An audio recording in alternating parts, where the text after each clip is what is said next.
Libertarians are in favor of deregulation, especially libertarians that consider themselves anarchists. They would rather live in a society where you do not have to worry about certain regulations taking over. And if you're a hardworking individual, you're more likely to succeed, so you don't need the government regulating everything and getting involved in your business.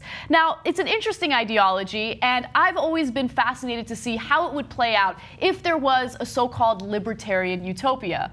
Well, it turns out that there was a libertarian utopia, and we have the results of what happened. Now, there was a man by the name of Ken Johnson. He's a libertarian, and he wanted to find a place in the world where libertarians and like-minded individuals can come together and live in harmony and not have to worry about government intervention. And so he started asking people who believe in this ideology to pay about $48,500 for an acre and a half of land in Chile, right? And so they would go there and they would live their lives the way libertarians would want to live their lives, free of any real rules, right? A bunch of people, including very wealthy investors, decided to do this, okay? Now, Jeff Berwick, who was one of the original supporters of this project, said the following of this libertarian utopia, which, by the way, was referred to as Galt Gulch, Chile. With the oppression of the over-regulated, overtaxed, war-riddled, and welfare-riddled society consuming the world, Ayn Rand's famous protagonist character, John Galt, came to conclude that he would not use his talents to support such a society any longer, driving him to create a community where scientists, investors, entrepreneurs, and many others would come together to escape from the confines of their daily lives to not only be free, but to thrive. I can't wait to see how they thrived in Chile. It's going to be great. Now, I believe. Ken Johnson is now dealing with a number of lawsuits. And I think the best testimony and the best account of why he's dealing with lawsuits comes from a libertarian by the name of Wendy McElroy. Okay, so she actually spent money to buy land in Chile and to be part of this new world, this utopia, right? And here's her account in her own words of what happened. I had the opportunity to ask a question of the salesman who showed my husband and me our property. I claimed it because I fell head over heels for the most beautiful tree I had ever seen.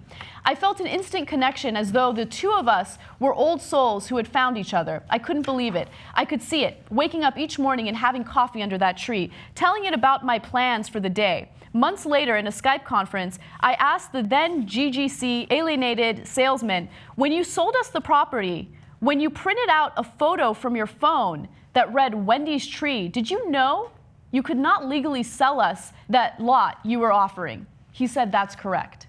So really interesting thing, apparently this land was a nature reserve, okay? So they didn't even have the ability to sell this land, but they did so anyway, all right? So there's a legal issue there, but libertarians don't give a fuck about laws, right? So why is that an issue? Okay.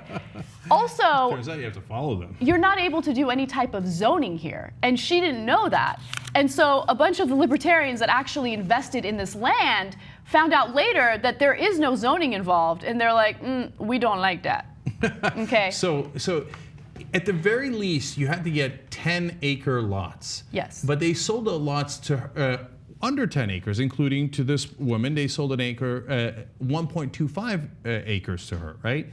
But it's a rock hard fact that in that area, you cannot own the property if it's not at least 10 acres. Mm-hmm. So that's why she asked the salesman, did you know that legally I couldn't build my dream house next to my dream tree? And I'm fascinated that libertarians are tree huggers. Good, mm-hmm. Okay.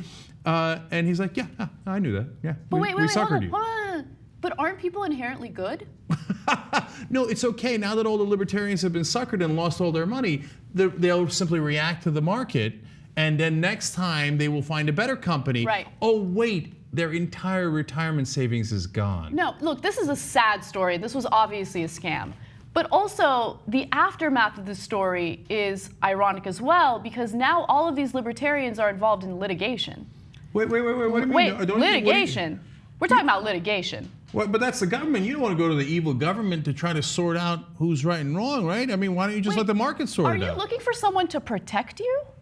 Through regulations? Wait, now, are you trying to get the community to say, hey, that was wrong, and hence you owe this person money? Now, you don't want the community to do that, right? No, you're part of the free market, dude. Just, you let it go. You just don't work with them again in the future. You just go to a different company that's working on a different libertarian utopia. You know what? You write, lesson learned, and you move on. Okay, by the way, Ken Johnson, who orchestrated this whole scam, he's in the wind.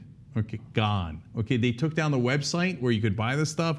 Gone. Okay, now, again, if you're a libertarian, great, he's a Superman. They talk about how Supermen don't care about laws and they don't care about consequences. They don't care about other people. It turns out Ken Johnson, who you're suing, was the perfect libertarian. He came, robbed all the other libertarians, took their money, okay, according to their charges, right? And headed for the hills, the Chilean hills, which he couldn't legally sell to you, okay? So I don't think you should complain at all. You should think, you know what? Finally, libertarianism done right. Sorry that we're enjoying it so much. Look, I do feel bad for Wendy and the others, right? Yeah. But that we tried to warn you. Now, look, libertarians aren't wrong about everything. In fact, they're right about a lot of things. Yes. We are involved in too many wars. They do get into our personal lives too much. There's so much that we agree with you on. But you take it to an extreme, and when you take it to an extreme, this is the ridiculousness that happens. Of course we need laws. Of course we need a community. Of course we need government. The question is, how much government do we need? That is a legitimate and perfectly fair question. If you believe you don't need any government, you're gonna get robbed. That's why we set up government in the first place, so we don't all get murdered, raped, and robbed. The whole point. You missed the point. Now, unfortunately, a lot of those libertarians, they got the point, but a little too late.